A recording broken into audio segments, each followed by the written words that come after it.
भारद्वाजकुलोद्भूतं वेदान्ताचार्यपौत्रकं सत्यनारायणसुतं नृसिंहगुरुमाश्रये।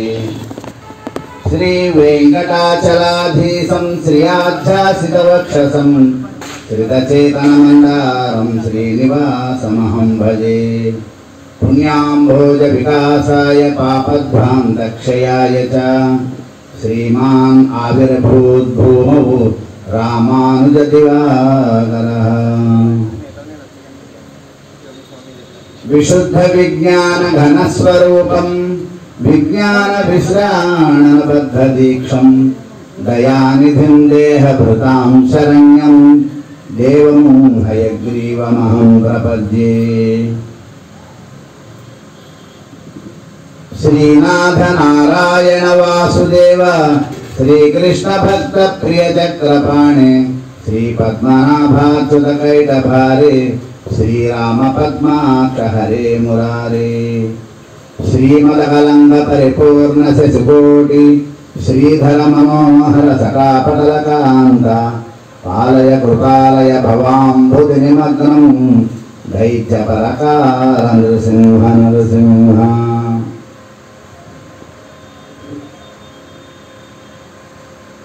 అనేక జన్మల భాగ్య విశేషం అనుకుంటాను.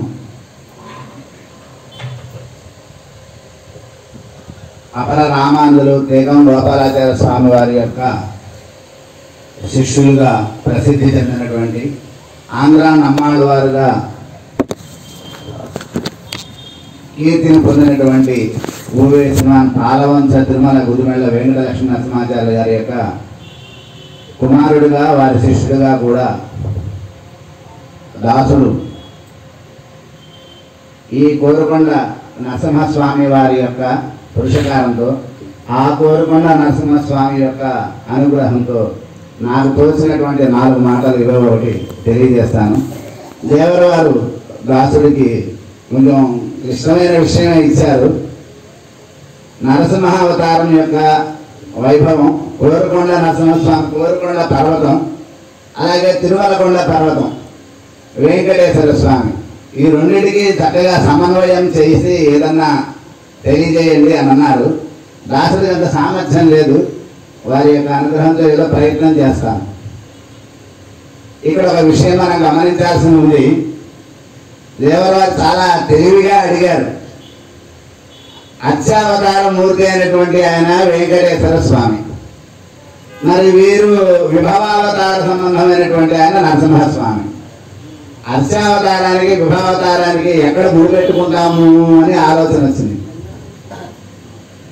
ఈయన అర్చావతారంగా 7 కొండల మీద వచ్చి అక్కడ వేయించేసి ఉన్నాడు. ఈయన ఆనాడు నరసింహుడిగా వేయించేసినప్పటికీ విభవావతారమైన ఈ కలియుగానికి ఆయన అర్చామూర్తి కాబట్టి అర్చామూర్తి యొక్క వైభవాన్ని రెండింటిని సమన్వయం చేయొచ్చు అనే ఆలోచన దాసుడికి భగవానుడు కల్పించాడు. కాబట్టి అర్చారూప వైభవంగా మనం నరసింహావతార వైభవాన్ని స్మరించుకుందాం. సాధారణంగా మన భారతదేశానికి తలమానికమైనటువంటిది సంస్కృత భాష, అందులో తెలుగు లేదు.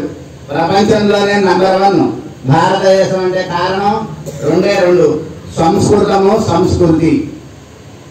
సంస్కృత భాషే భారతదేశానికి ప్రపంచంలో గొప్పదిగా నిరూపించబడింది. ఆ సంస్కృతం అంటే ఏమిటి అంటే వేదం, వేదమే సంస్కృతం. ఋగాది 4 రూపాలుగా ఉన్నటువంటి వేదం సంస్కృత వేదం. అయితే ఈ సంస్కృత వేదం ఎవరికి అర్థమవుతుంది చెప్పండి? ఎవరికైనా వేదం తెలుస్తుందా? ఎవరో స్వామిలో పంతులు గారు వచ్చి వేదం చదువుతుంటారు, ఎవరికి తెలుస్తుంది? సంస్కృతం తెలిసిన వాళ్ళకి తప్ప. అంటే సంస్కృతం అనేది ఏంటది? అధికృత అధికారం, యోగ్యులైనటువంటి వాళ్ళకి, భాష వచ్చిన వాళ్ళకే తెలుస్తుంది సంస్కృతం. ఈ సంస్కృతం కూడా మళ్ళీ వేదాల రూపంలో, వేదాల అర్థం కాకపోతే వేదార్థం అరుదు ఇడువదు స్మృతి ఇతిహాస పురాణం గలాలి అని పిల్లలోకాచార్యులు వారు చక్కగా మనకి తెలియజేశారు శ్రీవచన భూషణంలో. వేదార్థంలో ఉండే స్వరూపం తెలియాలంటే స్మృతి ఇతిహాస పురాణాలలో తెలుసుకోవచ్చు అన్నారు. అవి కూడా మనకి తెలియవు, ఎక్కడ తెలుస్తాయి? మళ్ళీ కూడా సంస్కృతమే. మరి ఆ స్మృతి ఇతిహాస పురాణాల్లో అర్థం కావాలి మనకి అంటే ఎట్లా కుదురుతుంది అంటే అవి కూడా మనకు అర్థం కాలేదు. అప్పుడు ఏం చేయాలి? ఇంకా అన్నిటికన్నా కొంచెం సులభమైన ఉపాయం ఉండాలి. ఏమిటి అంటే కనుక ఫలో కశ్చిత్ భవిష్యంతి నారాయణ పరాయణాః అని చెప్పినట్లుగా కలియుగంలో భగవన్నారాయణుడైనటువంటి ఆయన యొక్క వైభవాన్ని తెలియడానికి కొంతమంది ఉంటారు, రాబోతారు. ఎవరు వాళ్ళు? వాళ్ళే ఆళ్వారులు. ఆళ్వారు అంటే ఏమిటి అంటే కనుక భగవంతుడు ఎవరో తెలిసిన వాడు. మనకు అసలు భగవంతుడు ఎవరో కూడా తెలియదు. మనకి భగవంతుడు ఎవరో తెలియదా స్వామి తెలియవారే అని అనుకుంటున్నాను. మనకి భగవంతుడు ఎవరో తెలియదు. అది భగవత్ స్వరూపమే తెలియదు. భగవత్ స్వరూపం మనకి ఎలా తెలియజేయాలి అంటే మనకి ఉపనిషత్తులు పురాణాలు తెలియజేస్తున్నాయి. విష్ణు పురాణం తెలియజేసిన భగవంతుడు ఎవరు ఏమని చెప్పింది? జ్ఞాన శక్తి బలైశ్వర్య వీర్య తేజాంశ శేషతః భగవత్ శబ్దవాచ్యాని వినాహేయే గుణాదిభిః. జ్ఞానము, శక్తి, బలము, ఐశ్వర్యము, వీర్యము, తేజస్సు ఈ 6 కళ్యాణ గుణాలు అంటారు. ఈ కళ్యాణ గుణాలు కలిగిన వాడే భగవానుడు. దానికి ఇతరములైనటువంటివి ఏమిటి అంటే హేయ ప్రతిభట. హేయ గుణములు అంటే ఏంటి? మనలాగా పుట్టడము, మరణించడము, జన్మ, మృత్యు, జర, దుఃఖ, ఆకలి, దప్పులు, సుఖ దుఃఖాలు అనేటటువంటి ద్వంద్వాలు ఇవన్నీ హేయములు అంటారు, చెడ్డవి. ఇవి లేనటువంటి వాడు హేయ ప్రతిభట అనంత కళ్యాణ గుణాకర. ఆయన భగవానుడు అంటే మరి ఆ భగవానుడు అట్లా ఉన్నవాడు ఎవరు అంటే మనం వెతుక్కోకల్లా మనకు అన్ని చక్కగా అన్ని సిద్ధాంతం చక్కగా వండి పెట్టి ఉంటారు. మనం గబగబా బయట నుంచి రాగానే వండి పెట్టి వేడివేడిగా ఎలాగైతే డైనింగ్ టేబుల్ మీద ఏర్పాటు చేస్తుందో ఇంట్లో ఆవిడ అట్లా మనకు పూర్వాచార్యులు అన్ని సిద్ధం చేసి పెట్టారు. అవి తెలియదు మనకి. అవి తెలుసుకోవాలన్నారు. పూర్వాచార్యుల యొక్క ప్రబంధాలలో ఉన్నాయి అన్ని రహస్యాలు. ఆళ్వార్లు అంటే ఎవరు అనే దానికి మనకి విలక్షణమైనటువంటి విషయాలను మనకి తెలియజేశారు. అగాధమైనటువంటి భగవద్ భక్తి అనేటటువంటి సముద్రం యొక్క లోతు చూసిన వాళ్ళు. అసలు భక్తి అంటేనే మనకి తెలియాలి. భక్తి యొక్క లోతు తెలియాలి. మళ్ళీ భక్తి అంటేనే మనకి తెలియదు. భక్తి యొక్క లోతు ఎలా తెలుస్తుంది మనకి? ఆ భక్తి యొక్క లోతును తెలిసినటువంటి వాళ్ళకి ఆళ్వార్ అని పేరు. కాబట్టి భక్తి మనకి భక్తి ఎలా కలుగుతుంది? శ్రీకృష్ణ పరమాత్మ చక్కగా తెలియజేశాడు. కర్మ, జ్ఞాన, భక్తి అని స్టెప్ బై స్టెప్ కర్మను ఆచరించినట్లయితే మనకి జ్ఞానం తెలుస్తుంది. జ్ఞానం వల్ల భక్తి యొక్క విలువ తెలుస్తుంది. భక్తి తర్వాత ఇంకా కొన్ని స్టెప్పులు ఉన్నాయి. ఆ భక్తి తెలియాలి. భక్తి తర్వాత ఉన్న విషయాలు కూడా మనకి తెలియాలి. ఆ భక్తి తర్వాత ఉన్న వాటిలో చివరిది ఏమిటి? ప్రపత్తి. ఈ ప్రపత్తి ఉండాలి. భక్తితో ఆగిపోకూడదు. మనం ప్రపత్తి వరకు వెళ్ళాలి అని తెలియజేసిన వాళ్ళే ఆళ్వార్లు. ప్రపత్తి అంటే ఏంటో మళ్ళీ మనకి తెలియదు. అన్ని సంస్కృత పదాలే, అన్ని కొత్త పదాలే. భగవత్ ప్రవృత్తి విరోధి స్వప్రవృత్తి నివృత్తి ప్రపత్తి. భగవంతుడు మనల్ని కాపాడటానికి ఎదురు చూస్తుంటాట. కానీ మనం ఏం చేస్తుంటాం? మనకి ఆయన మనల్ని రక్షిస్తాడనే దానికి మనల్ని మనం రక్షించుకోవాలనే దాన్ని అడ్డం పెట్టుకుంటే ఆయన తప్పుకుంటాట. ఓహో నిన్ను నువ్వు రక్షించుకుంటావా సరే అని వదిలేస్తాట. అలా లేకుండా ఉండటమే ప్రపత్తి. సర్వకాల సర్వావస్థల్లో ఆయన నమ్ముకోవాలి. స్వామి నీదే వల్ల ఇది తింటున్నా, ఏ ఒక్కల అనుకోని మనసులో చాలు అన్ని మనమే చేద్దాం. ఆయన పేరు తెస్తాం. స్వామి నీదై వల్ల ఇది కొనుక్కున్నా, నీదై వల్ల ఈ రోజు తింటున్నా, నీదై వల్ల ఈ రోజు పడుకుంటున్నా. అంతా ఆయన అనుకుని చేయడమే ప్రపత్తి, అంతకంటే ఏం లేదు. ఆయన అనుకోకుండా ఏ చేసినా అదంతా వృధా. ఇదే ప్రపత్తి. ప్రపత్తి అంటే వేరేం లేదు. ఈ ప్రపత్తికి నిలువటెత్తు నిదర్శనమే ఆళ్వార్లు. ఒక క్లాస్ ఉందనుకోండి, క్లాస్ లో 100 మంది స్టూడెంట్స్ ఉన్నారు అని అనుకున్నావు. 50 మంది ఉన్నారు. 50 మంది పాస్ అవ్వాలి, 50 మంది ఫస్ట్ ర్యాంక్ రావాలనే పాఠం చెప్తారు గురువు గారు. ఏ టీచర్ కూడా ఒక్కడిగా ఫస్ట్ ర్యాంక్ రావాలి, మిగతా వాళ్ళకి రాకూడదని ఏ టీచర్ పాఠం చెప్పారు పిల్లలకి. ఏ టీచర్ చెప్పరు కదా. కానీ ఎవడో ఒక్కడే క్లాస్ ఫస్ట్ ర్యాంక్ అవుతున్నారా లేదా? ఎందుకు అవుతున్నాడు? మిగతా వాళ్ళందరూ ఎందుకు అవటల్లా? ఆ గురువు చెప్పినటువంటి పాఠాన్ని నిరంతరము మనం ఆయన చెప్పింది నాకు ఫస్ట్ ర్యాంక్ రావడం కోసమే అనే భావంతో ఎవడైతే చదువుతాడో వాడికే వస్తుంది. అందరికీ రావట్లేదు ఫస్ట్ ర్యాంక్. అలాగే భగవంతుని యొక్క స్వరూప రూప గుణ విభూతులను పరిపూర్ణంగా అనుభవించాలి అనుకున్న వాడే భక్తుడు అవుతాడు, లేకపోతే భక్తుడు అవ్వలేడు. అలా అనుకున్న వాళ్ళే ఆళ్వార్లు. అంటే మనకు ఆళ్వార్లు ఏం తెలియజేశారు? మయ్యర్వర మతి నలం అరుళినం అంటారు మనకి నమ్మాళ్వార్లు. అజ్ఞానరహిత భక్తి రూపాపన జ్ఞానం కావాలి మనకి. మరి మిగతా వాళ్ళందరూ కూడా ఎంతోమంది భక్తులు లోకంలో చూస్తున్నాం, ఎంతమంది ఉన్నారో. అందరూ మహానుభావులు, అందరికీ వందనాలు అన్నాడు మహానుభావుడు. అందరూ గొప్పవాళ్ళే, అందరూ భక్తులే. కానీ వాళ్ళ భక్తి ఎలాంటిది? ధ్వస్త అజ్ఞానం, తొలగింపబడిన అజ్ఞానం వల్ల వాళ్ళు భక్తిగా మారారు. కానీ వీళ్ళు పుట్టుకతోనే పరమ భక్తితో పుట్టినటువంటి వాళ్ళు ఆడవాళ్ళు, అంతే తేడా. మనం ఎంతో మంది భక్తులను వింటున్నాము, త్యాగయ్య అని, అన్నమయ్య అని, బోధన అని, వీళ్ళందరూ కూడా ఉన్నారు. వీళ్ళందరూ పుట్టిన తర్వాత భగవద్ అనుగ్రహాన్ని పొందారు. కానీ వాళ్ళు భగవద్ అనుగ్రహంతోనే పుట్టారు ఆడవాళ్ళు.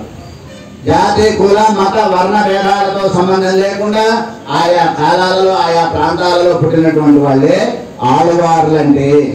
అందుకనే భక్తులందరిలో కంటే ఆడవారులే నెంబర్ 1, మిగతా వాళ్ళందరూ తర్వాత. అది ఒప్పుకొని తీరాల్సినటువంటి నగ్న సత్యం. అది అర్థం అవ్వాలి అంటే కనుక ఈ జన్మ మనకి చాలదన్నాడు ఒక పూర్వాచార్యులు. ఆడవార్ల యొక్క భక్తిని అర్థం చేసుకోవాలి అంటే ఈ జన్మ చాలదు మనకి అన్నాడు ఒక మహానుభావుడు. అందుకనే భగవంతుడు ఎవరు అని మనకి ఎక్కడ చెప్పుకుంటారు? మొట్టమొదట్లో దేవిలో భగవద్ విషయం తెలుసు కదా. తిరువాయుమడి యొక్క విలక్షణ వ్యాఖ్యానం, 7 వ్యాఖ్యానం భగవద్ విషయం. పేరే భగవద్ విషయం. చూడండి, భగవాన్ అనే పేరు ఎవరు పెట్టే వాళ్ళకి పెట్టకూడదు, చాలా అపచారం, అది మహాపాపం కూడా. అది చెప్తున్న మనకి శాస్త్రం. ఒకడే ఉంటాడు, భగవత్ కళ్యాణ గుణం కలిగినాడు ఒకడే ఉంటాడు, అందరూ ఉండడు. కాబట్టి ఆ భగవంతుడు ఎవరు అంటే మనకి చెప్తుంది. శ్రీయత్పతియాయ్ శ్రీవైకుంఠనికేతనాయ్ నిత్యముక్తానుభావ్యనాయ్ అవాప్త సమస్త కామనాయ్ యురిక్కిర సర్వేశ్వరన్ అని మొదలుపెట్టారు మనకి వడకూతురు వీరి పిల్ల. మొదటి శ్రీయత్పతిలో భగవద్ విషయం ప్రారంభంలో 3 శ్రీయత్పతులని 3 ప్రకరణాలు పెట్టుకుంటారు వడకూతురు వీరి పిల్లయ్య స్వామి. మొదటి శ్రీయపతి, 2వ శ్రీయపతి, 3వ శ్రీయపతి అని 3 ఉన్నాయి. అందులో మొదటి శ్రీయపతిలో చెప్పుకుంటూ వస్తారు. ఏమని చెప్పేస్తారు? శ్రీయపతియాయ్ అంటారు. ఎవరు? భగవానుడు శ్రీయపతి. ఆ పైన ఏం చేస్తున్నాడు ఆయన? శ్రీయపతి అంటే కనుక అసాధారణ లక్షణం. మనకి శాస్త్రం చెప్తుంది, స్తన కేశవతి స్త్రీ, రోమశ పురుష స్మృత అంటుంది. స్తనములు కేశములు ఉంటే స్త్రీ అసాధారణ లక్షణం. అలాగే కేశములు ఉండడం పురుష లక్షణం.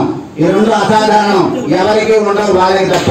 అట్లాగే శ్రీయపతిత్వం అనేటటువంటిది భగవానుడికి అసాధారణ లక్షణం. అంటే మహాలక్ష్మితో కూడి ఉండుట అనేది అసాధారణ లక్షణం. ఇంకెవరితోనూ ఉండడు ఆయన. శ్రీయపతియాయ్ ఎక్కడుంటాడు ఆయన? శ్రీవైకుంఠనికేతనాయ్. భగవద్ రామానులో మనకి వైకుంఠ గతంలో చెప్పారు భగవానుడు ఎవరు అనేటటువంటిది.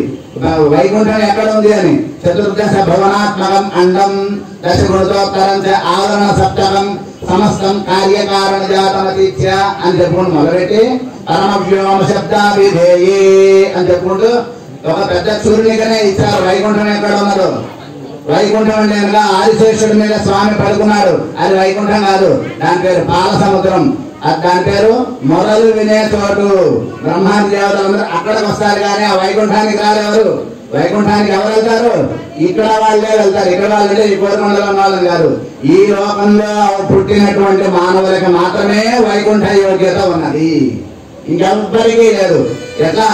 ఒక విలక్షణమైనటువంటి సంప్రదాయం ప్రకారంగా ఉన్న వాళ్ళకే ఆ వైకుంఠం లభిస్తుంది. సదాచార్య సమాశ్రయణం కావాలి. అదేవిధంగా భగవత్ కళ్యాణ గుణాలను తెలుసుకోవాలి.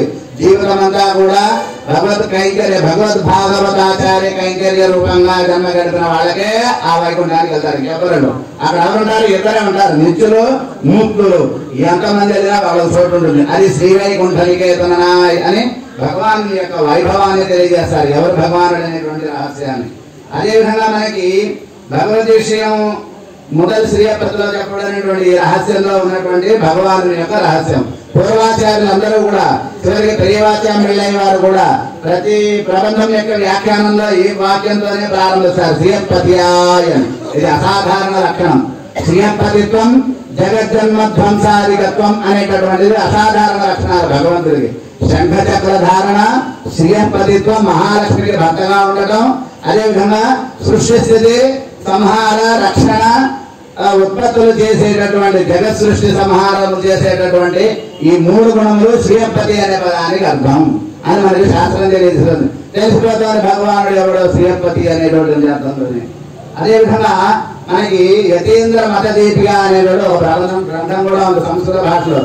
శుద్ధసత్వం దొడ్డయాచార్యుల వారి యొక్క శిష్యుడు శ్రీనివాసాచార్యులు అనేటువంటి ఆయన యతీంద్ర మత దీపిక అనేటటువంటి ఒక ప్రబంధాన్ని రాశారు సంస్కృతంలో.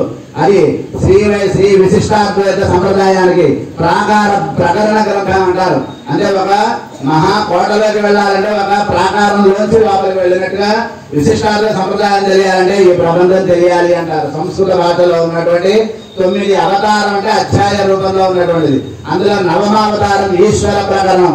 ఈశ్వరుడు అంటే అందరూ ఏమనుకుంటారో మనకు తెలుసు. ఆయన గారి ఈశ్వరుడు అంటే ప్రసిద్ధి. అంటే ఈశ్వర శబ్దానికి అర్థం అంటే ఏంటి? ఈశ నియమనం అని అర్థం. నియమనం అంటే అనగా కాపాడటం, రక్షించడం, సృష్టి చేయటం, సంహరించడం 3 ఆయన చేస్తున్నాడు. ఒక 2 నటీటి పెట్టుకుని రక్షణ భారాన్ని తాను నిర్వహించేటటువంటి లక్షణం. అక్కడ సర్వేశ్వరత్వం, సర్వశేషిత్వం, సర్వకర్మ సమారాధ్యత్వం, స్వజ్ఞాన స్వేతర సమస్య ద్రవ్య శరీరిత్వం ఇత్యాదీని ఈశ్వర లక్షణాన్ని అని చెప్పుకుంటారు సార్. ఆయన ఈశ్వరుడు అంటే సర్వేశ్వరత్వం, సర్వకర్మ సమారాధ్యత్వం, ఆ సర్వకర్మలను చేయగలిగేటటువంటి లక్షణం. స్వజ్ఞాన, తనకంటే ఇతరములైనటువంటి వాటన్నిటికంటే కూడా అధికుడుట. భగవానుడికి ఇంకొక లక్షణం ఏమిటి? నిస్సమాభ్యధికత్వం. ఆయన కంటే గొప్పవాడు లేడు, ఆయనతో సమానమైన వాడు లేడు. అటు నిస్సమాభ్యధికత్వం అనేటటువంటిది కూడా స్వామి యొక్క ఒక విశేషం అని చెప్తారు మన పూర్వాచార్యులు. అటువంటి లక్షణాలు కలిగినటువంటి వాట ఆ స్వామి అంటున్నారు. ఆ స్వామి ఎలా ఉన్నాడు మనకి తెలియాలంటే ఎట్లా తెలుస్తాడని మనకి పరత్వాది పంచకాన్ని చెప్పారు మనకి పూర్వాచార్యులు. పరత్వాది పంచకం అంటే పర, వ్యూహ, విభవ, అంతర్యామి, అర్చ 5 రూపాయల్లో ఉన్నాడు. ఆ పర అనే పేరులో పరవాసుదేవుడు వైకుంఠంలో ఉన్నాడని చెప్పుకున్నాం మనం ఇందాక. ఆ తర్వాత పర వ్యూహ, వ్యూహం అంటే ఆ పై నుంచి కొంచెం కిందకి దిగొచ్చాడు మన కోసం. పాలు తాగేటటువంటి బిడ్డ మంచం మీద ఉన్న తల్లి దగ్గరికి రాలేకపోతే తల్లి కిందకి దిగి బిడ్డను ఒళ్ళో తీసిన పాలు ఇచ్చినట్టు అంటారు మనకి. అట్లా ఆ స్వామి పైనుంచి కిందకు వచ్చాట. ఎక్కడికి? వ్యూహం అంటే ప్లానింగ్. సమస్తమైనటువంటి సృష్టి, స్థితి, రక్షణ, ఆనందపడే బ్రహ్మాండాలు వాటన్నిటినీ పుట్టిస్తూ ఉండాలి, నడిపిస్తూ ఉండాలి. ఒక కార్యక్రమం 4 రోజులు జరుగుతోంది అంటే కనుక దానికి ముందు కనుక ఉండి ఎంత తీసుకుంటేనే ఆచార్యుల వారు దాన్ని చక్కగా సమర్థంగా నిర్వహించగలరు. మరి ఆనందపడే బ్రహ్మాండాలని నిర్వహించాలంటే ఎంత ఉండాలి? ఆయనకి ఎంత కెపాసిటీ ఉండాలి, ఎంత పవర్ ఉండాలి ఆయనకి. అటువంటిది ఆ వ్యూహ వైకుంఠం అంటారు. దాన్ని వ్యూహం అంటారు. అక్కడ ప్లానింగ్, ఎప్పుడు ప్లానింగ్ చేస్తుంటాడు. యోగ నిద్రలో పడుకుంటాడు అనుకుంటారు. ఆయన ఏం కాదు. ఎంతసేపు ఆయన సత్య సంకల్పంతో, స్వజ్ఞానంతో, సత్య సంకల్పంతో ఆయన సమస్తమైనటువంటి బ్రహ్మాండాల సృష్టి, స్థితి, సంహారాలు చేసేటటువంటి చోటు. అలాగే మొరలు వినేటటువంటి చోటుల అందరూ బ్రహ్మాది దేవతలందరూ వచ్చి అక్కడ మొరపెట్టుకుంటారు వచ్చి. అది ఆ వైకుంఠం, వ్యూహ వైకుంఠం. అక్కడ సంఘర్షణ, ప్రద్యుమ్న, అనిరుద్ధ రూపాలుగా అక్కడ ఉంటాడని చెప్పాడు. ఆ రకమైనటువంటిది వ్యూహం. ఆ తర్వాత విభవం. ఇప్పుడు ఆ విభవంలోనే అంశావతారాలు, ఆవేశావతారాలు, పరిపూర్ణ అవతారాలు అని 3 రకాలుగా ఉన్నాయి స్వామికి. ఈ ఆవేశావతార రూపమైనటువంటిది ఒక ప్రయత్నం అవగానే మళ్ళీ వెంటనే వెళ్ళిపోతాడు. అది ఆవేశావతారం. అంశావతారం ఒక ప్రాణిలోనో ఒక జంతువులోనో కొంతసేపు ఉండి ఆ భావంగానే వెళ్ళిపోతాడు. పరిపూర్ణ అవతారం తానే డైరెక్ట్ గా వచ్చి ఉంటాడట, రామకృష్ణ రూపాలుగా ఉంటాడట. కాబట్టి ఈ రకంగా ఆవేశావతార రూపంతో నరసింహస్వామి రూపంలో ఉన్నారట. మనకి స్వామి వారు తెలియజేశారు ఉదయం ప్రవచనంలో కూడా తెలియజేశారు. నరసింహస్వామి ఎక్కడ ఉన్నాడురా అని అడిగాడు హిరణ్యకశిపుడు. ఎక్కడ ఉన్నాడని చెప్తాడు ఆయన.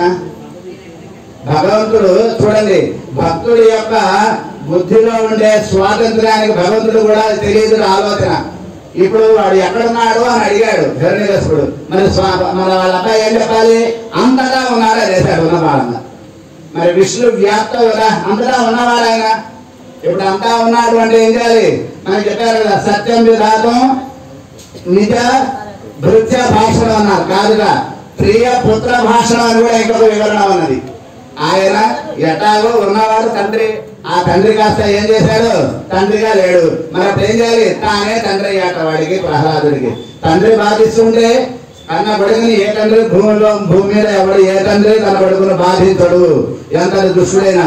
మరి ఇంత పరమ భాగవతమైనా బాధ పెడుతున్నాడు వీడు. కాబట్టి వీడు తండ్రితనాన్ని వీడు కోల్పోయాడు హిరణ్యకశిపుడు. అప్పుడు ఏం చేస్తున్నాడు, అందరు నాకు తప్పుతుందా అని ఆయన నెత్తిన వేసుకున్నాడు ఈ తండ్రితనాన్ని.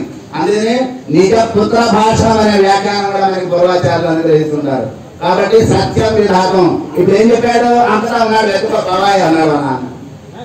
అప్పుడు స్వామి చేశాడు, అయ్యో అంతటా ఉన్నాడు సరే, మరి అంతటా ఉండాలంటే ఏం చేయాలి, మొత్తం వ్యాపించేశాడు అన్నది కూడా బ్రహ్మాండాలు మొత్తం. ఎలా వ్యాపించున్నాడో తెలుసా, ఇలా ఇప్పుడు వాడు అడిగినటువంటి వరానికి తగినట్టుగా ఒక ఎగిరేటటువంటి దూకే సింహం ఎలాగైతే ఉంటుందో గోళ్లతో సహా ముందుకు సిద్ధంగా. దానికి నాకు మా అయ్యగారు నాన్నగారు ఒక చిన్న ఉదాహరణ చెప్తారు. స్కూల్ అయిపోగానే లాస్ట్ పెళ్లి కొట్టే టైంలో పిల్లలందరూ సంఘాల పుస్తకాలు పెట్టుకుని ఎప్పుడు గెలుగు పడతారో గబుక్కున పారిపోదా ఉంటారు స్కూల్లో నుంచి.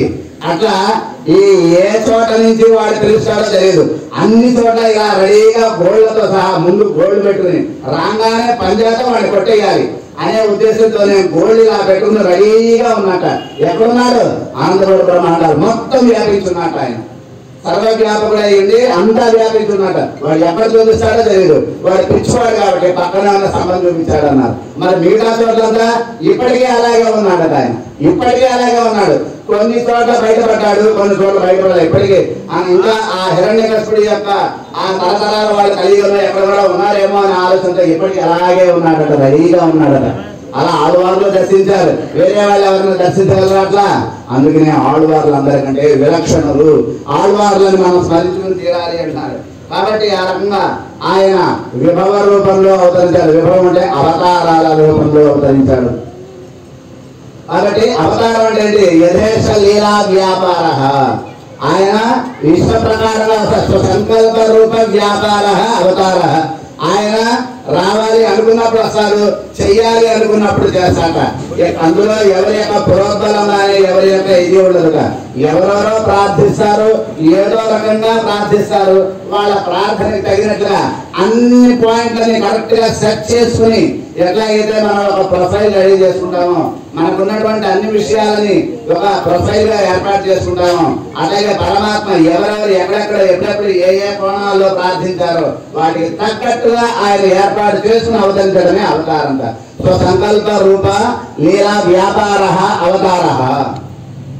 అందుకనే అర్జునుడు ఏమన్నాడు, అర్జున నీ జన్మలో నా జన్మలో అన్ని జరిగిపోతున్నాయి, నీ జన్మలో నా జన్మలో నాకు తెలుసు, నా జన్మలో నీ జన్మలో నీకు తెలియదు అన్నట్టు ఆయన.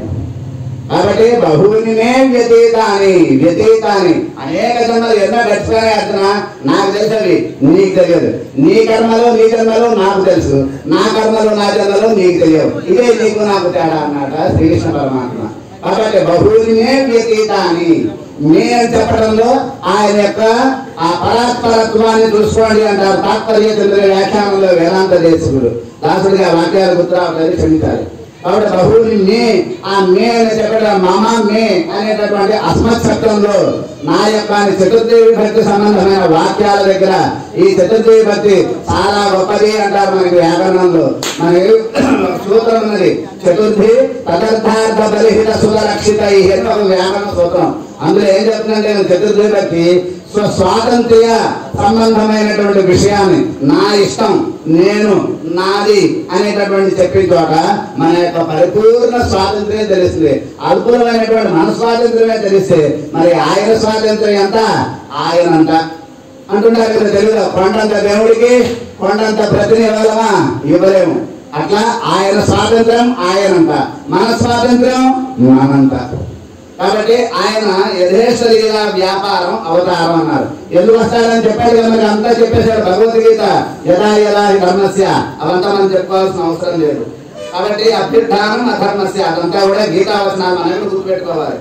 కాబట్టి ఋగ్వేద వేదాలలో అన్నింటిలో కూడా ఎక్కడ చెప్పినా కూడా వేదాల సారాంశం ఎందులో ఉంది, వేదాల యొక్క సారాంశం ఉపనిషత్తులో ఉంది. ఉపనిషత్తు అంటే ఏమిటి, వేద సారం. ఒక 10 లీటర్ల పాలను కాచి వెచ్చ చేసి అందులో మళ్ళీ కొంచెం పెరుగు వేసి తోడేసి మళ్ళీ ఆ పెరుగుని చిలికి వెన్న తీసి ఆ వెన్నని కనుక మళ్ళీ కనబడితే ఏమొస్తుంది, బ్రహ్మాండమైన కమ్మటి నెయ్యి బయటకు వస్తుంది. ఆ నెయ్యి లాంటిది ఉపనిషత్తులు. ఉపనిషత్తులు ఏం చెప్తున్నాయి? భగవంతుని యొక్క స్వరూపాన్ని చెబుతున్నాయి ఉపనిషత్తులు. భగవంతుడు ఎవరో చెప్తున్నాయి, ఇది పేరు చెప్పరా. భగవంతుని యొక్క కళ్యాణ గుణాలు ఒక అడ్రస్ ఉంటుంది. ఈ క్లాస్ లో ఎప్పుడు ఫస్ట్ వచ్చేవాడు అన్నాం అనుకోండి, ఆ క్లాస్ కి వాడి పేరే పెడతారు. ఇదిగో ఆ ఫస్ట్ దగ్గర ఉన్నాడే వాడి క్లాసు అని చెప్తారు, అంతే తప్ప మిగతా పిల్లల పేర్లు చెప్పరు. అట్లా భగవత్ కళ్యాణ గుణాలు ఎవరిలో ఉన్నాయో ఆయనే పరమాత్మ అని మనకి ఉపనిషత్తు చెప్తోంది. యస్య ఆత్మా శరీరం యస్య పృథివీ శరీరం, యస్య ఆత్మా శరీరం, యస్య వాయు శరీరం, యస్య ఆకాశ శరీరం, యహ పృథివ్యాం తిష్టన్ అని చెప్పుకుంటూ వస్తూ ఏష సర్వభూతాంతరాత్మ అపహత పాత్మ దివ్యో దేవ ఏకః. ఇంకోడున్నాడా? లేడు. ఏకః నారాయణ అని సుభాగోపనిషత్తు చెప్తుంది మనకి. నారాయణ శబ్దం చక్కగా స్పష్టంగా చెప్తాను మనకి ఉపనిషత్తు. అది మాత్రం గ్రహించలే మనం. ఎందుకని? మన జ్ఞానం ఆ లెవెల్లో ఉంటుందంటారు మనకి పెద్దలు. అంతా తెలివిగా గ్రహిస్తే దాని గొప్పతనం ఏముంది అంటారు పూర్వాచార్యులు. వజ్రం అందరూ కొనగలరా? వజ్రం కొనుక్కోవాలి. కొన్ని అంశాలు కొనాలంటే లక్షలు అవుతాయి. అదే ఇనుము ఎవరైనా కొనేయచ్చు. ఇనుము మరి వజ్రం అందరం కొనలేము. దాని గొప్పతనం అది, దీని స్థాయి ఇది. కాబట్టి భగవానుడు ఎవరో తెలియాలి అంటే ఆ స్థాయి మనకి రావాలి. రాకపోతే నలుగురితో పాటు మనం కూడా అంతే. ఒక గొర్రె ఏం చేస్తాం, మిగతా గొర్రెలన్నీ అవే చేస్తాను. ఒక కథ ఉన్నది మనకి తెలుగులో. ఒక గొర్రెలు కాపున్నాడు, మేకల్ని గొర్రెల్ని కాపుకునేవాడు. వాడు అన్నింటినీ తోలుకుంటూ పోతున్నాడు. బాగా వర్షం వచ్చింది. ఒక చెట్టు కింద కూర్చున్నాడు. కాసేపు గొర్రెలన్నింటి అక్కడ కూర్చోబెట్టుకున్నాడు. ఆ మేకల్ని, ఆ గొర్రె పిల్లల్ని, మేకల్ని. వర్షం ఆగిన తర్వాత మళ్ళీ వాటిని తోలుకుని ఇంటికి పోతున్నాడు. ఒక చోట పెద్ద కాలువ వచ్చింది. ఈ కాలువ వచ్చినప్పుడు కొన్ని పెద్ద పెద్ద మేకలు, కొన్ని పెద్ద మేకలు గొర్రెలు దూకేశాయి. అవి పెద్ద వాడు తెలుస్తాయి కదా.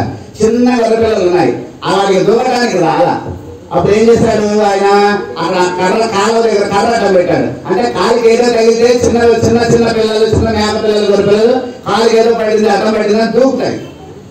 అట్లా దూకి కాలువ దాటుతాయి అన్నమాట. అట్లా పెట్టాడు.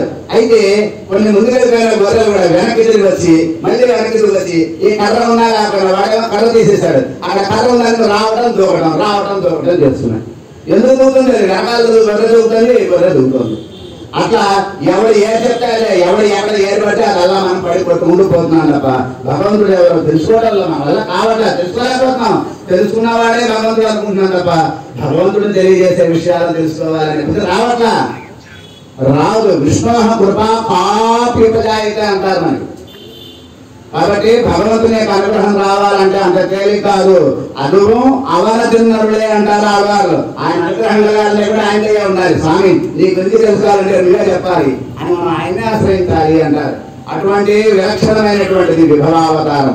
ఆ విభవావతారం తర్వాత అంతర్యామి, స్వామి అంతర్యామి అందరిలో ఉన్నాడు. పేరు రూపం ఉన్న ప్రతి దాంట్లో ఉన్నాడు ఆయన. అంతర్బహిష్ట తత్సర్వం వ్యాప్య నారాయణ స్థిత. వెంటనే చెప్పేస్తుంది ఎవరు అంటే వాళ్ళు కాదు. నారాయణ. నీ ఇంటి అడ్రస్ వస్తే ఉత్తరం నీకే ఇస్తారు. పక్కింట్లో పడేస్తా తీసుకొచ్చి నీ ఇంట్లోనే ఇస్తారు. పక్కింట్లో వాళ్ళు ఓపెన్ చేయరు. ఇది నీ ఉత్తరం అని అడ్రస్ మనకుందంటే ఒక ఏనుగుకి తెలిసింది భగవానుడు ఎవరనేటటువంటి అంతర్యామి ఎవరు. ఈ సమస్త భూతములను ఎవరైతే కాపాడుతున్నాడో, ఎవరైతే సృష్టిస్తున్నాడో, ఎవరైతే రక్షిస్తున్నాడో వాడు వచ్చి నన్ను కాపాడాలి అన్నది ఎవరు? ఏనుగు చెప్పింది ఆ మాట. జంతువులు తెలిసిన భగవానుడు ఎవరు? ఎవరు వచ్చారు చెప్పండి?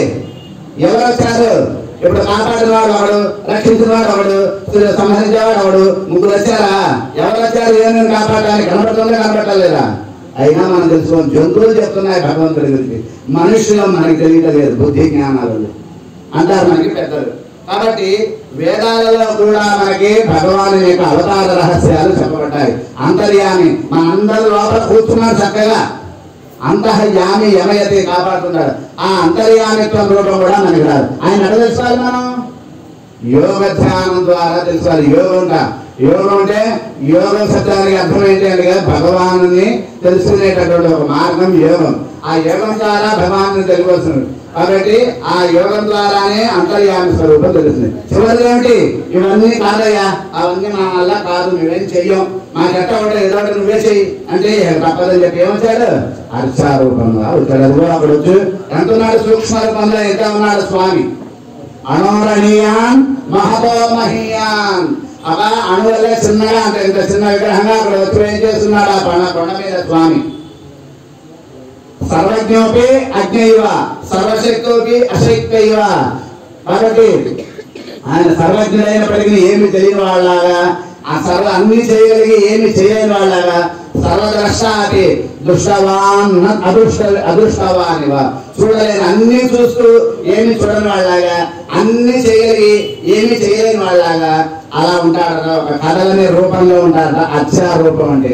ఈ అర్చారూపం అనేటటువంటి వాటిలో మనకి నరసింహస్వామి యొక్క ఆ అర్చారూపాన్ని, ఆ విభవావతారంలో ఉన్నటువంటి నరసింహావతారం యొక్క విభవావతారాన్ని అర్చారూపంగా మనం ఈ కలియుగంలో స్వామిని సేవించుకుంటున్నాం అంటారు. అవతారం అవతారం అంటున్నాం కదా మనం. అవతారం అంటే ఏంటో దానికి ఇక్కడ చెప్తున్నారు. అవత్తర భగవాన్ అవత్తర అంటున్నారు. అథర్వ వేదంలో ఉపద్యాం ఉపవేద సమేత సమావర్తో నదీనాం అవతరతేతి అవతార అని మనకి అథర్వ వేదంలో మనకి అవతార శబ్దానికి అర్థం చెప్తున్నారు. అంటే ఏంటి? ఇష్టరూప వ్యాపార సంకల్ప. ఇష్టరూప వ్యాపారం, తను ఏం చేయాలనుకుంటాడో దానికి తగినటువంటి రూపంలో రావడమే అవతారం. అందులో అవతర అనేటటువంటి శబ్దంలో అతిశయేన అవన్ రక్షణ సమర్థ అంటున్నారు.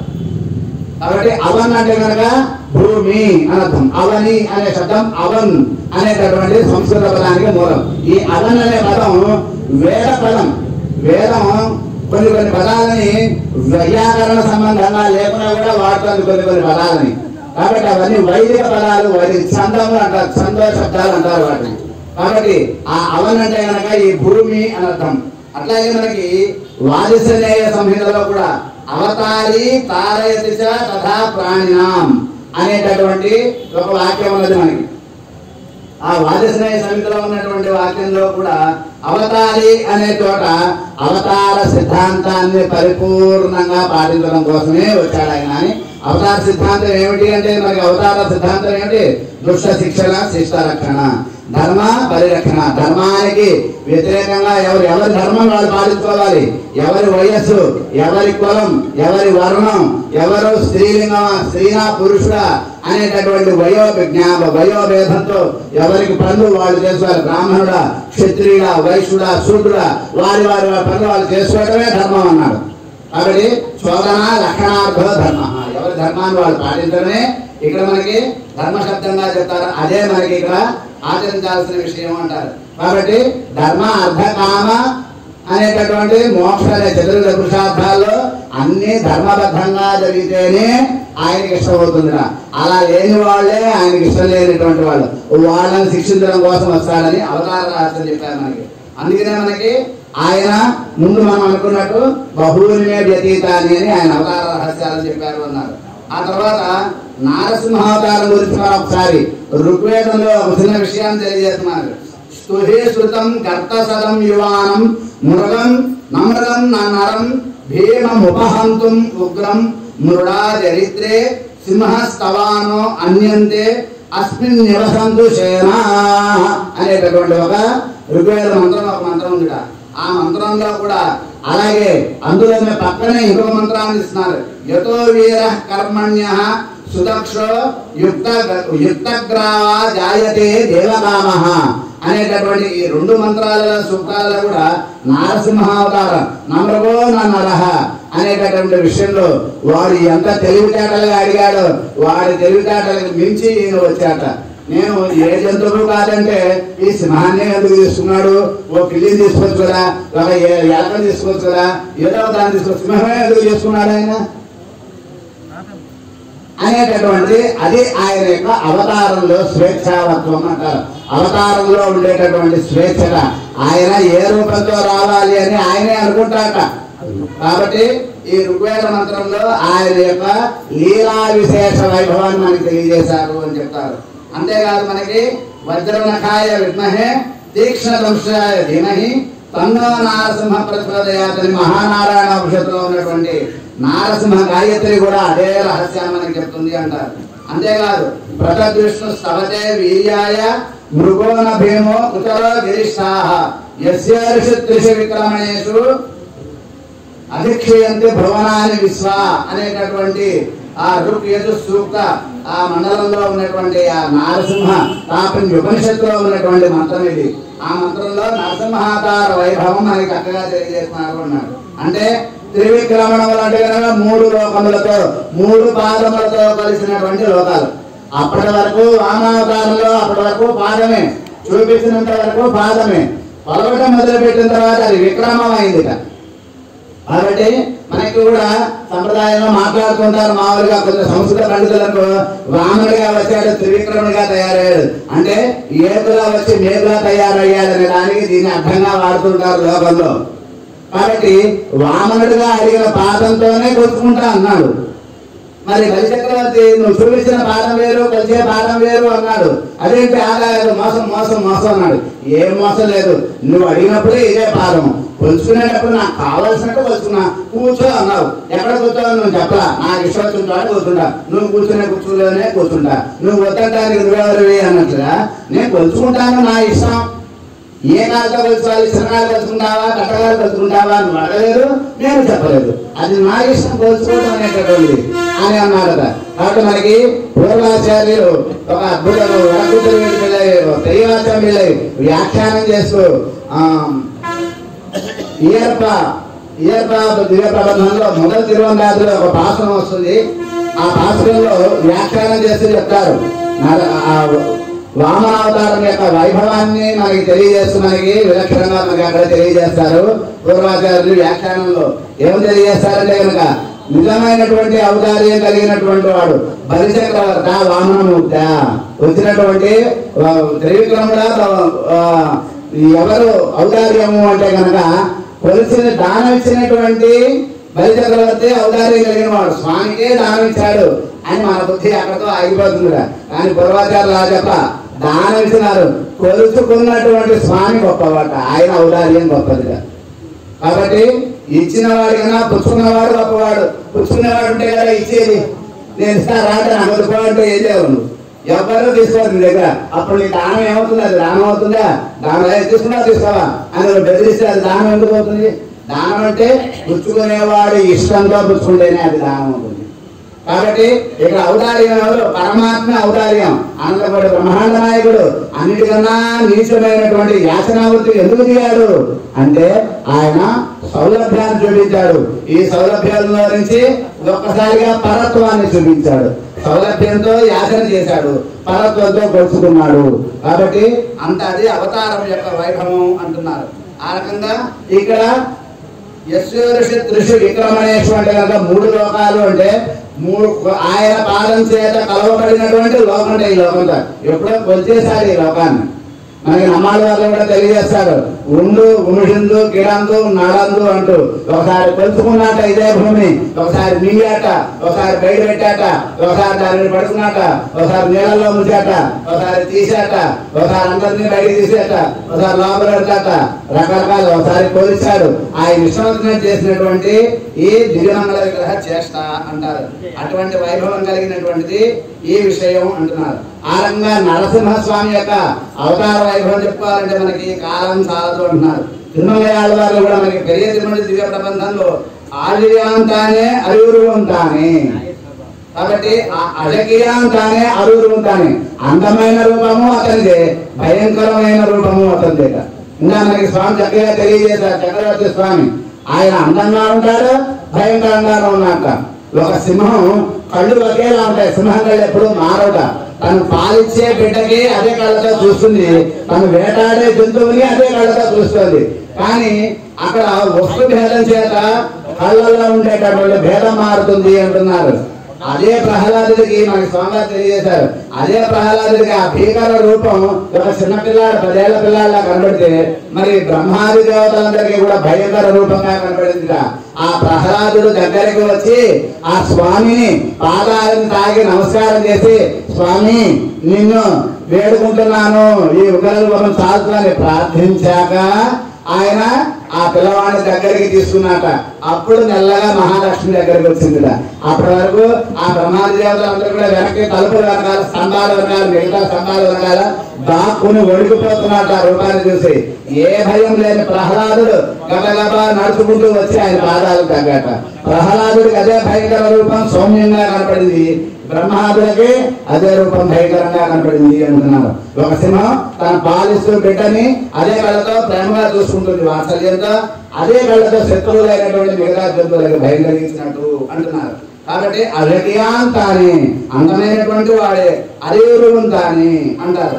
అంతేకాదు నరం కలంద సింగమాయ్ కీండ తిరువురు అన్ను అని చక్కగా రాశారు.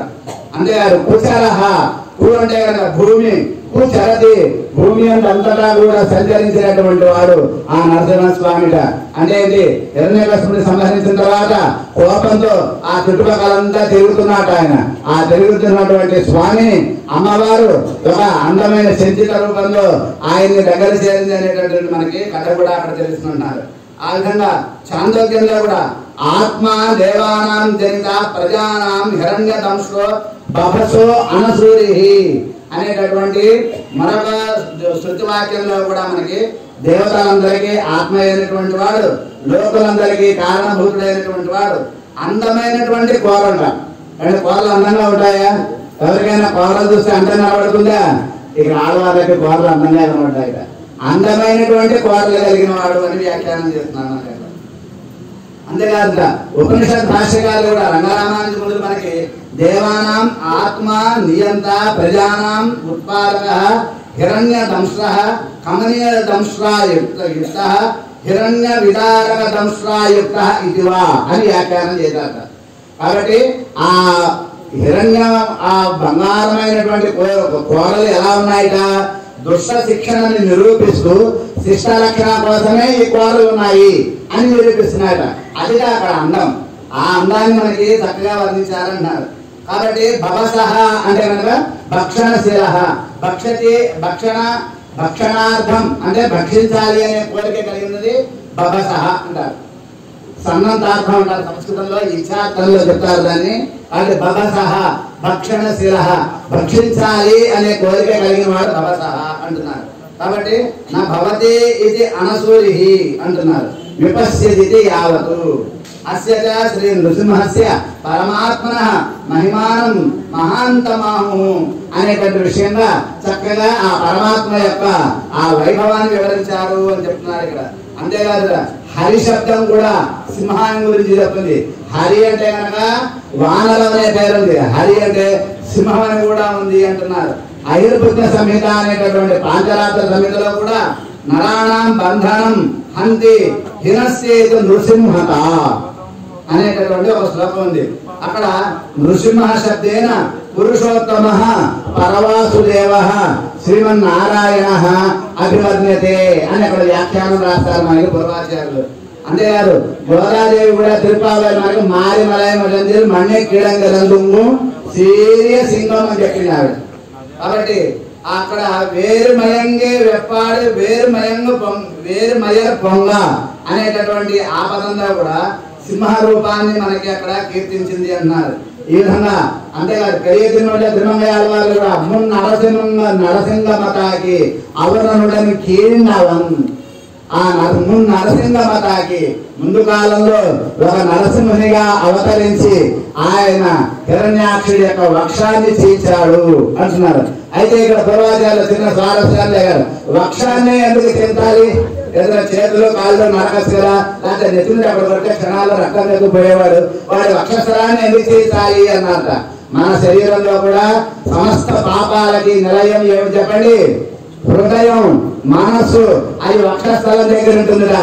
కాబట్టి ఆ హృదయచ్ఛేదన చేస్తే అందులో ఉండేటటువంటి అహంకార మమకారాలు, రాగద్వేషాదులు, ఈర్ష్యాసూయలు అనే బంధువులన్నింటినీ ఆయన 2 గోడలతో చీల్చి పారేశాడు. అందుకని వక్షస్థలం చీల్చాడు అంటారు మనకి వ్యాఖ్యాతలు. కాబట్టి ఆ హృదయం ఏం చేస్తాం? మన ఇంద్రియాలనేది కూడా ఆత్మ మనసా సంయుజ్యతే మన ఇంద్రియం అర్థేన అతో ప్రాప్యకారిత్వనియమాత్ అనేటువంటి ఒక వాక్యం ఉంది. ఆత్మ మనస్సుతో కలుస్తుందిగా, మనస్సు ఇంద్రియాలతో కలుస్తుందిగా. ఇంద్రియాలు మనస్సు ఏ చెప్తే అది వింటూ ఉంటాయిగా. కాబట్టి మనసు మన ఏవ మనుష్యానం కారణం బంధమోక్షయో. మనం ఆనందంగా ఉండాలి, మన దుఃఖాలన్న కారణం పక్కవాళ్ళు కాదండి, మనమే అన్నిటికీ కారణం. కాబట్టి మనస్సున్న చోటు ఈ వక్షస్థలం హృదయం అంటారు, మనస్సు ఉంటుంది అక్కడ. ఆ మనస్సుని బద్దలు కొట్టి చీల్చాడట. అందుకని నాకు గోడలతో వక్షస్థలాన్ని చీల్చి అవతల పారేశాడు అంటున్నారు. అంతేకాదు భట్ల వారు కూడా, పరాశ భట్ల వారు రంగరాజస్వామిలో ఉత్తర శతం 64వ శ్లోకంలో కూడా నృహరి దశయో పశ్యంతి ఔపైకం ఘటానద్భుతం నరముత హరిం దృష్ట్వైవం సముద్విజతే జనః ఇతి కిల సితాక్షీరన్యాయేన సంగమితాంగతం స్పష్ట సుత మహాదంశ్రం రంగేంద్ర సింహముపాస్మహే. రంగ ఆ శ్రీరంగనాథుడు అనేటటువంటి ఆ సింహాన్ని నేను ఆశ్రయిస్తున్నాను. సింహం దేనికి నిదర్శనం? పరాక్రమానికి, పౌరుషానికి, గొప్పతనానికి, అతిశయానికి సింహం నిదర్శనం. కాబట్టి సమస్త దేవతలలో ప్రథమం ఎవరు? విష్ణు దేవానాం ప్రథమ. ఉపనిషత్తు మనకి ఉపనిషత్తు తెలియజేస్తుంది. సమస్త దేవతలకి మొట్టమొదటి వాడు ఎవరు? మహావిష్ణువు. ఇంట్లో అందరికన్నా పెద్దవాడు ఎవరు? నాన్న. నాన్నని మించిన వాళ్ళు ఎవరు ఉండరు. అట్లా సమస్త దేవతలకి మొదట విష్ణువే. కాబట్టి ఆయన యొక్క సర్వాతిశయత్వం మనకి ఇక్కడ తెలియజేస్తుంది అంటున్నారు. అమలనాథి ప్రాంతంలో కూడా మనకి తిరుప్పాణాల వాళ్ళు చక్కగా పర్యనాకి వందు ఔణంకేండ అనేటటువంటి ఎరువుల పర్యనాకి ఒక విశిష్టమైనటువంటి పెద్దదైనటువంటి దేహంతో వచ్చి ఆ హిరణ్యకశిపుడు ఎంత శరీరమో తెలుసా? వాడిని మించిన సింహ శరీరంతో వచ్చాడు. ఆ హిరణ్యకశిపుడిని ఆయన ఒళ్ళో వేసుకుని చీల్చిన తర్వాత చావలేదు వాడు. ఆయన రూపాన్ని చూసే ప్రాణాలు వదిలేటవాడు. ఆయన చెయ్యాలా వాడి మీద వేశాడా కదా, వాడి ప్రాణాలు పోయాట. పోయిన వాడిని తీర్చాడు ఆయన. కాబట్టి ఆయన రూపం చూడటంతోనే వాడి ప్రాణం. ఏమిటి రూపం ఏంటి అసలు? ఎవరన్నా ఊహిస్తారా? ఇక్కడ ఉన్నాడంటే వస్తాడు, సంబంధంలోంచి రావచ్చు, దూకచ్చు. ఆ రూపం ఏమిటి అసలు? మనిషి చేతులు ఏమిటి? ఇన్ని చేతులు ఏమిటి? ఈ ఆయుధాలు ఏమిటి? ఆ రూపం ఏమిటి? ముందు ఆ రూపం చూసి ప్రాణాలు పోయినాడు వాడు. రూపంతోనే ప్రాణాలను లాగేశాడట ఆయన. ఇంకా ఆయన ఏమి చేయకుండానే వాడు సంహరించాడట, వాడిని సంహరించాడట స్వామి. కాబట్టి పెద్దదైన ఆకారం కలిగిన హిరణ్యకశిపుడికి అంతకన్నా పెద్దది. ఇంత లావుగా అనుకోండి, చిన్న ప్లేట్లో కొద్దిగా పెడితే ఏమెక్కుతుంది? అంత పెద్ద పళ్ళల్లో అంత పెడితే తింటారు. అట్లా ఇంతటి హిరణ్యకశిపుడికి అంత రూపంతో వచ్చాడట స్వామి. కాబట్టి పర్యనాహి వందు అంటారు. పెద్ద రూపంలో వచ్చాడు ఆయన అన్నాడు. లోకం తమో హిరణ్య రూపేణ పరిణామం ఉపాగతం అని అழகிய మనవాళ్ళ పెరుమాళ నాయనారు అక్కడ వ్యాఖ్యానం చేస్తారు ఆ పదానికి. తమో హిరణ్య రూపేణ, అక్కడ హిరణ్యకశిపుడు దేని రూపం? తమో గుణానికి, మనలో ఉండేటటువంటి తమో గుణాన్ని నశింపజేసేటటువంటి విలక్షణమైనటువంటి రూపమే ఆ నరసింహస్వామి రూపం అంటున్నారు. కాబట్టి సర్వలోకத்தில் உள்ள తమస్సెల్లాం తిరండం ఒరివడు కొండాపోలే అని కూడా అక్కడ వ్యాఖ్యానం చేశారు. అంటే సమస్తమైనటువంటి లోకాలలో ఉండేటువంటి తమస్సును నాశనం చేయడం కోసం అంత లోక భీకరమైనటువంటి రూపంతో రావాల్సి వచ్చింది అంటారు మనకి. ఇక్కడ నాయనాలు ఒక మాట చెప్తున్నారు. హిరణ్యకశిపుడు యొక్క విష్ణు భక్తుడు కాడనే విషయంలో 3 రకాల కారణాలను మనకి ఇక్కడ స్వాదేశంగా చెప్తారు. ఆ విషయాన్ని తెలియజేస్తాం మనం ఇక్కడ స్మరించుకున్నాం. ఇక్కడ హిరణ్యకశిపుడు విష్ణు భక్తుడే కాదు, అసలు విష్ణు ద్వేషి. ఎలా విష్ణు ద్వేషి? ఎందుకు విష్ణు ద్వేషి అంటే నైందిరాదే అంటే బలం అనేటటువంటిది బలంగా ఉండలేక అంటున్నారు. ఏమిటి అంటే సతతం కీర్తయంతో మాం యతంతస్య దృఢవ్రతాః నమస్యంతస్య మాం భక్త్యా నిత్యయుక్తా ఉపాసతే అనేటటువంటి గీతావాక్యంలో కూడా నిత్యం భగవానుని ధ్యానిస్తూ నమస్కరిస్తూ ఆయన నామాన్ని స్మరించుకుంటూ అలా ఉండేటువంటి భక్తులుగా కురుసుంచి ఉంటారట. అట్లా కానీ వీడలా ఉన్నాడు, బాగా బలిష్టంగా ఉన్నాడు. అంటే ఏంటి? వాళ్ళకు వ్యతిరేకంగా ఉన్నాడు. అంటే విష్ణునామ సంబంధమే లేనటువంటి వాడు అంటున్నారు. ఆ రకంగా ఒక దాంట్లోనేమో నిర్ణయింది రాదే అని చెప్తున్నారు. ఆ తర్వాత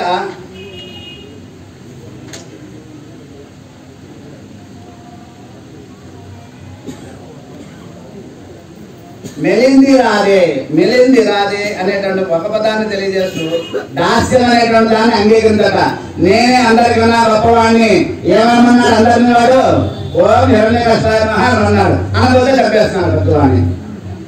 అంటే నేనే అందరికన్నా గొప్పవాడిని, విష్ణు అనేవాడే లేడు అని తిరిగినటువంటి ఒక దుష్ట స్వభావంతో ఉన్నవాడు వాడు. మెలింది రాదే అంటే ప్రపన్నులైనటువంటి వాడు భగవత్ శేషత్వం చేత, వాడు భగవత్ శేషత్వం అలాగే ఆచార్య అనుగ్రహం అలాగే భాగవత కైకర్యం మూడిటి చేత గుర్తించి ఉంటారు వాళ్ళు. కానీ వీడు ఆ మూడు లేడు కాబట్టి అంతా నేనే, అన్నిటికీ నేనే అనేటటువంటి నేనే ముల్లోకాలకు అధిపతి నేను గరవీగాడు కాబట్టి వీడు విష్ణు భక్తుడు కాదు అని అన్నారు. కాబట్టి ఆ తర్వాత వసింది రాదే, ఆర్తి అనేది తెలియదు వాడికి. ఆర్తి చేత మనం భగవంతుని ఆశ్రయించాలండి. మనం గుడికి వెళ్తే భగవంతుడిని ఏం చేస్తాం, గుడి వెళ్ళగానే చెప్పండి మనకి లేదా మొదలు పని టక్కున కళ్ళు మూసుకుంటాం. అది మన భక్తి అలా కదలండి. మనకి గుళ్ళకి వెళ్ళి ఎప్పుడూ కళ్ళు మూసుకోకండి, అది మహాపాపం. అసలు కళ్ళే లేని కొన్ని జన్మలో నా ప్రాణులు ఆ జన్మ వస్తుంది గుళ్ళకి వెళ్ళి కళ్ళు మూసుకుంటే. ధ్వజస్తంభం దాటినప్పటి నుంచి మళ్ళీ బలిగే స్వామిని సేవించుని ధ్వజస్తంభం బయటకు వచ్చేందుకు ఎక్కడ కళ్ళే మూసుకోకూడదు. దేవాలయంలో రామశాస్త్రం చెబుతుంది. హారతిస్తుంటారు, కథాన్ని కళ్ళు మూసుకుంటాం. భక్తులకి ఇంతకన్నా దరిద్రం లేదు. మనకి హారతి ఎదిగిస్తున్నారు, స్వామి దివ్యమంగళ విగ్రహాన్ని సేవించరా అని ఆరతిస్తే మనకి భక్తి, కళ్ళు మూసుకుంటాం మనం. అది మహా అపచారం. కాబట్టి ఇట్లా కొన్ని చేయకూడనటువంటి కొన్ని ఉన్నాయి మనకి.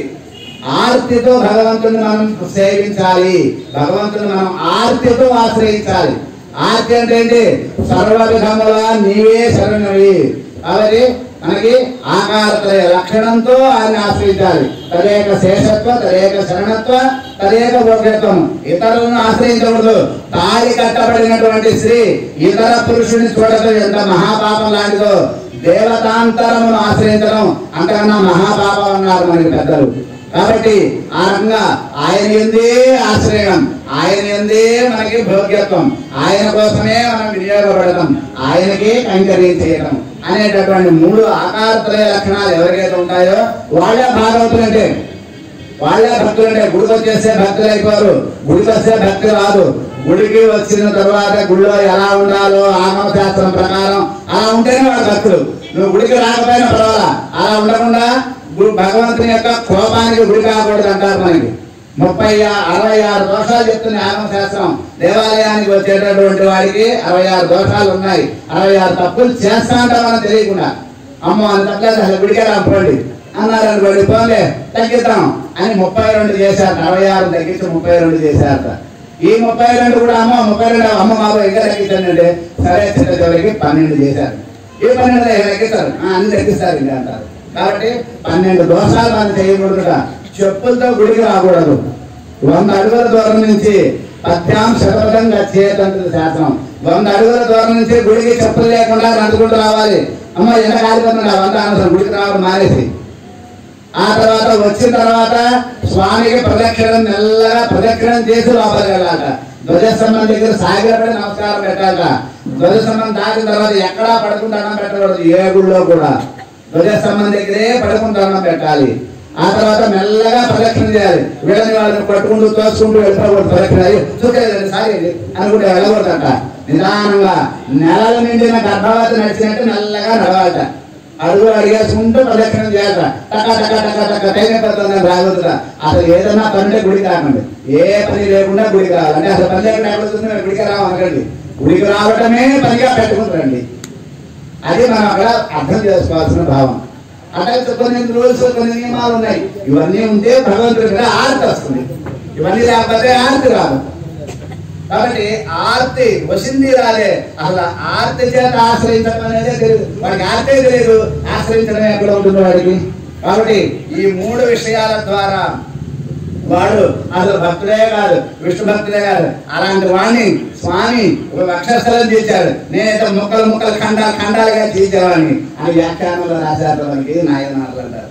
కాబట్టి ఆ రకంగా ఈ రకమైనటువంటి ఈ ఆర్తి అనేటటువంటి లక్షణం కానీ ఏమీ లేనటువంటి వాడు. ఆర్తి ఎవరికి వస్తుంది అంటే కనుక ఆత్మజ్ఞానం తెలిసినటువంటి వాళ్ళకి. ఆత్మ అంటే ఏంటి తెలుసా? భూతం దయ్యం పిశాచం కాదు. ఆత్మ అంటే అదొక విలక్షణమైన వస్తువు. ఒక పెద్ద గదిలో చీకటిలో ఉన్న గదిలో మూల దీపం పెడితే గది మొత్తం కాల్చొచ్చినట్టుగా ఇంత దేహానికి తేజాన్ని ఇచ్చేటువంటిది అణుస్వరూపమైనటువంటిది ఆత్మ. కాబట్టి ఈ ఆత్మ చెడిపోవడానికి 6 కారణాలు ఉన్నాయి. ఏమిటది?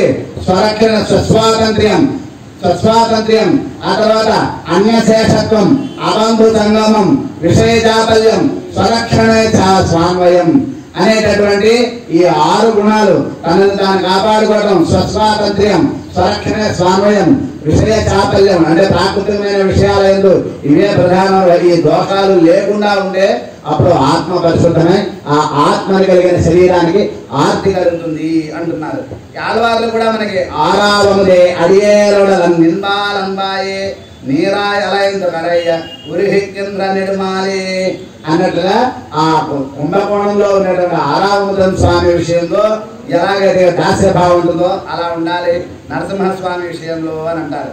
కాబట్టి గోళ్లతో చీల్చినటువంటి విషయాన్ని మనకి తెలుస్తున్నారు. ఆయన గోళ్లతో ఎందుకు చేయాలి అంటే వారికి హిరణ్యకశిపుడికి ఉన్నటువంటి ఆ వరబలం, బ్రహ్మదేవుని యొక్క వరబలం. బ్రహ్మదేవునికి ఏమడిగాడు? మామూలుగా అసలు నన్ను మించిన తెలియని వాడాలి అనుకున్నాడు వాడు. నేనే అందరికన్నా తెలియాలి, ఇక నన్ను ఎవరేం చేయలేరు అనుకున్నాడు. అన్ని కంటే ఒక చోటుకి వస్తే అదే నరసింహస్వామి. కాబట్టి భగవంతుడు ఎవరు, వీళ్ళు కట్టే వాళ్ళు, వాళ్ళు కట్టే వీళ్ళు, భగవంతుడు ఎవరు అంటారు. ఒక్క నరసింహావతారం చాలు అంటారు. మనకి ఒక్క నరసింహావతారం చాలు భగవంతుడు ఎవరో తెలియజేయడానికి. కాబట్టి ఆ నరసింహ నరముగ శరీర నారాయణ. కాబట్టి ఆ నరసింహావతారంలో ఆయన యొక్క అన్ని కళ్యాణ గుణాల పరిపూర్తి నరసింహావతారంలో ఉండట. శేషత్వం, శేషిత్వం, పరత్వం అనేటటువంటి కళ్యాణ గుణాలు ఉన్నాయి. సౌలభ్యం, వాత్సల్యం అనేటటువంటి కళ్యాణ గుణాలు 2 ఉన్నాయి. భగవంతుడి దగ్గర 2 రకాలుగా ఉంటాయట కళ్యాణ గుణాలు. ఆశ్రయ సౌకర్యాపారక గుణాలు, ఆశ్రిత కార్యాపారక గుణాలు. ఆశ్రయ సౌకర్యం, ఈ దగ్గరికి వెళ్తే మన పని అవుతుంది అనే క్వాలిటీ వాడి దగ్గర ఉంటే వాడి దగ్గరికి వెళ్తాం. వేస్ట్ వాడి దగ్గరికి వెళ్తే మన టైం వేస్ట్ వాడి దగ్గరికి వెళ్తాం అని వాడి దగ్గరికి వెళ్ళకపోతే వాడి దగ్గర ఆశ్రిత సౌకర్యాపారాలు. ఆశ్రయ కార్యాపారం, ఆశ్రయించిన తర్వాత పని పూర్తి చేయడం. నిన్ను నేను ఈ పని నేను అప్పచెప్పా, ఒకసారి పనప్ప చెప్పానంటే మళ్ళీ నేను వెనక్కి తిరిగి చూడకుండా పని పూర్తి చేయాలి, అట్టయితే నీకు పనప్ప చెబుతా అంటారు. దాన్ని ఆశ్రయ కార్యాపారక గుణాలు. ఇవి 2 స్వామిత్వం, శేషిత్వం, పరత్వం అనేటటువంటివన్నీ కూడా ఆశ్రయ సౌకర్యాపార. ఆయన శేషి, ఆయన స్వామి, ఆయన పరాత్పరుడు కాబట్టి వీళ్ళు ఆశ్రయిస్తున్నాను. సర్వజ్ఞత్వం, సర్వశేషిత్వం, అలాగే ఇందాక చెప్పినటువంటి కళ్యాణ గుణాలని ఆయన ఆశ్రయించడానికి యోగ్యమైనటువంటివి. ఒక్క వజ్రం మెడలో వేసుకుంటే చాలండి. ఇనపని పూసలు, మామూలు పిచ్చ పూసలు ఎన్ని వేసుకుంటే ఏం ప్రయోజనం? ఒక్క వజ్రం మెడలో వేసుకుంటే చాలు. అట్లా ఆయన ఆశ్రయ సౌకర్యాపారక గుణాలు కలిగిన వాడు కాబట్టి ఆశ్రిత కార్యాపార, సౌలభ్యం, సౌశీల్యం, వాత్సల్యం, మార్దవం ఇవన్నీ ఆశ్రిత కార్యాపారక గుణాలు. ఆశ్రయించాలి కాబట్టి ఈ రెండింటినీ సమానంగా చూపించాడు నరసింహావతారంలో. ఒకసారి ప్రహ్లాదు వైపు చూపించాడు, ఇటు హిరణ్యకశిపుడు వైపు. పరత్వ సౌలభ్యాలు సమానంగా చూపించినటువంటి అవతారం నరసింహావతారం. ఇంకా ఎవరి దగ్గరికి వెళ్ళాల్సిన కర్మ మనకేముంది? వీడి వెంటబడి వాడి వెంటబడి పోవాల్సిన అవసరం మనకు ఉందా?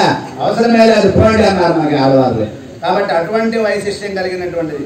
కాబట్టి ఆయుధం కానిది ఆయుధము అని 2 రకాలుగా కూడా ఆయనను ఆ ఆలోచించినటువంటి ఆలోచనా శక్తి. బ్రహ్మకే భయపడి దాక్కున్నాడు ఆయన రూపాన్ని చూసి. అటువంటి నరసింహావతారం ఆయన. ఈ కోరుకొండ, దీనికి స్వర్ణగిరి అని పేరు. స్వర్ణగిరి, సాత్విక నారసింహుడైన స్వర్ణగిరి అని పేరు. ఈ స్వర్ణగిరిపై వేయం చేసినటువంటి ఆ స్వామి. ఇది ఒక కొండ.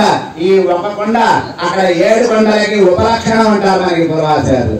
అక్కడ 7 కొండల్లో ఆయన అవతరించాడు. అక్కడ విరాట్ రూపం, 10 అడుగుల విలక్షణమైన సాలగ్రామ రూపం.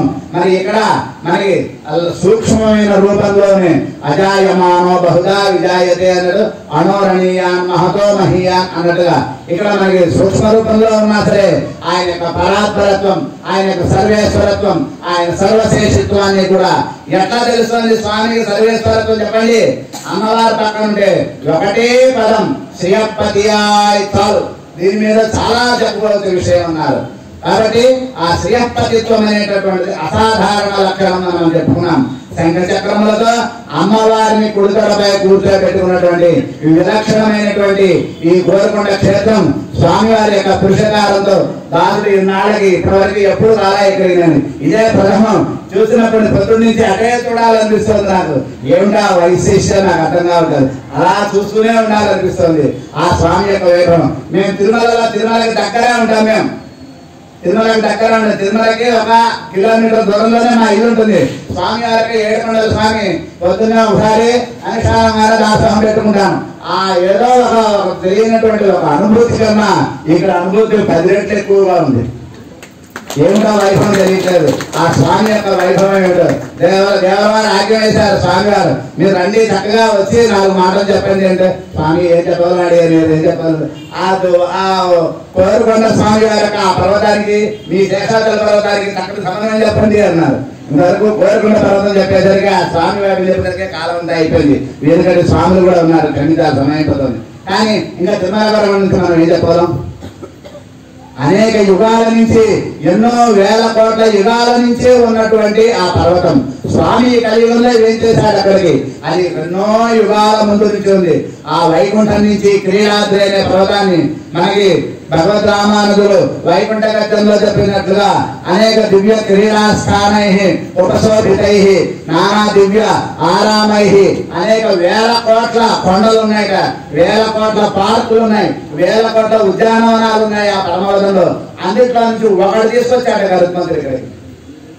పాంచరాత్రం అనే దాంట్లో వైహాయశ్రీ సంహిత అనేటటువంటి ఒక సంహిత ఉంది. అందులో ఆ గరుత్మంతుడు వైకుంఠం నుంచి భూలోకానికి ఎన్ని కిలోమీటర్ల దూరం ఉందో లెక్కతో సహా చెప్పాడు.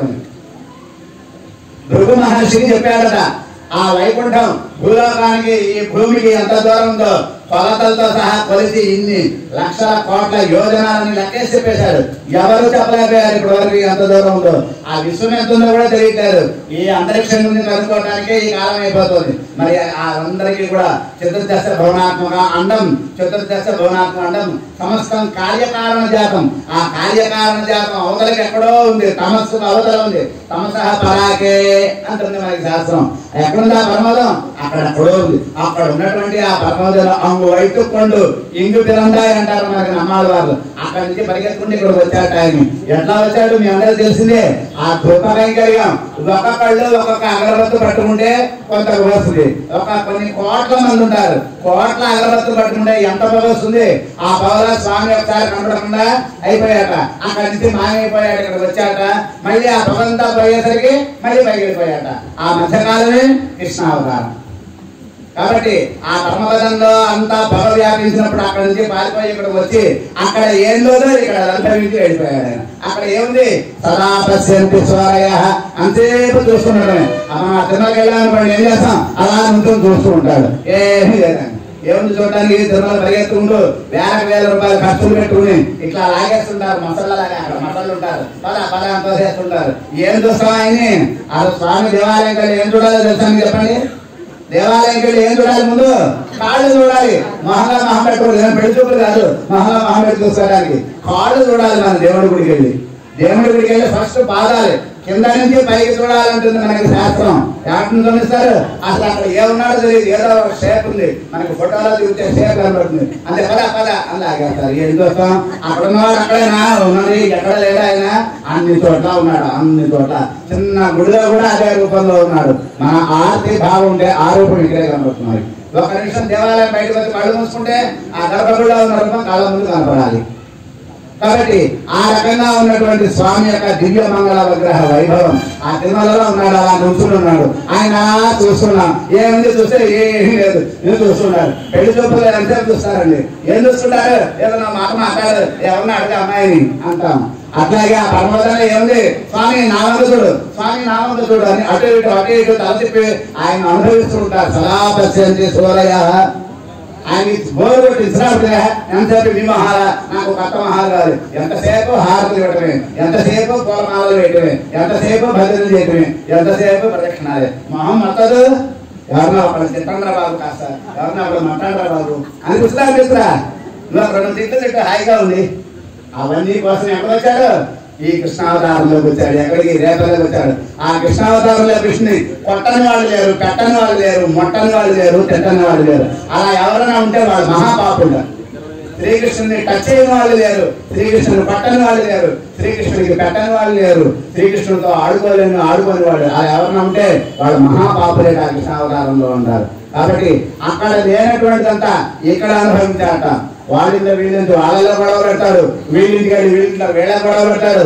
అక్కడ ఆడపిల్లలందరినీ తీసుకొచ్చి నాకు ఇక్కడ దాస్తాడు, వాళ్ళతో గొడవలు, గోపికలతో గొడవలు. అంతేకాదు ఆవు దగ్గర దూడ పాలు తాగుతుంటే ఆ దూడంతో చేసి తన ఆవు పాలు తాగేసేవాడు. చెయ్యని విషయం అంటూ లేదు.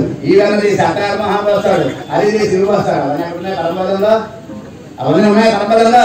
ఇలా గట్టి కూర్చోవాలి, అలా పుణ్యంగా కూర్చోవాలంటే ఇలా చక్కగా ఆ విగ్రహంలో ఆ దాన్ని ఏమంటారు వాహనంలో గట్టిగా తాళతో కట్టేస్తారు. అలా కూర్చోవాలంటే ఆయన ఏమైనా అంతా పట్టించుకోగలం. ఆయన అలా ఉంటున్నాడు. ఆయన సౌలభ్యం మరి ఆయన.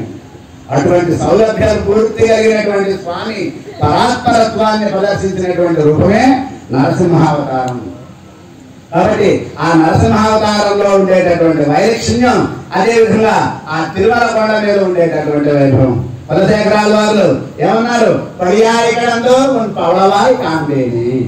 ఆ భగవంతుని యొక్క దివ్యమంగళ విగ్రహం, ఆ విగ్రహాన్ని అలా చూస్తూ, సాలగ్రామ విగ్రహం అలా చూస్తూ నీ గడప దగ్గర నిన్ను నీ ఎదురుకుండా ఒక గడపగా ఉండిపోతా అందరి యొక్క పాదధూళిగా తగ్గుతుంటాడు. కాబట్టి నీ అధర సౌందర్యాన్ని నేను అనుభవిస్తాను స్వామి అన్నాడట కులశేఖరాల వారు. అట్లా ఆ తిరుమలలో చేసినటువంటి కన్నారు వేంగడం, చల్లనైనటువంటి ప్రవాహాలు కలిగినటువంటి ఆ వెంకటాచలం.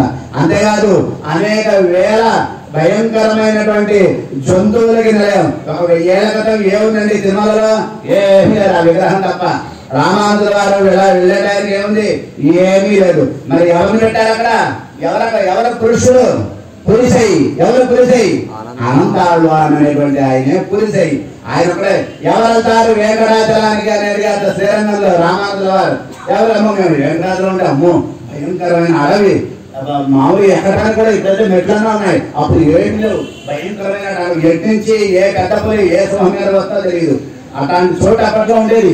ఒకప్పుడు దాదాపు 4-5 శతాబ్దాల సమయంలో కూడా ఈ చిన్న చిన్న లోపల ఉన్నటువంటి గర్భగుడి దగ్గర ఉన్నటువంటి వెండి వాకి వరకే భవనాలు ఉండేవిట. అప్పుడు పెద్ద పెద్ద సింహాలు అవన్నీ కూడా వచ్చి ఆ గట్ల మీద రాళ్ల మీద కూర్చునేవాడు సన్నిధి దగ్గర. ఒకప్పుడు మనకి తిరుపతి చరిత్రం అనేటటువంటి దాంట్లో మనకి తెలియజేస్తారు అందులో.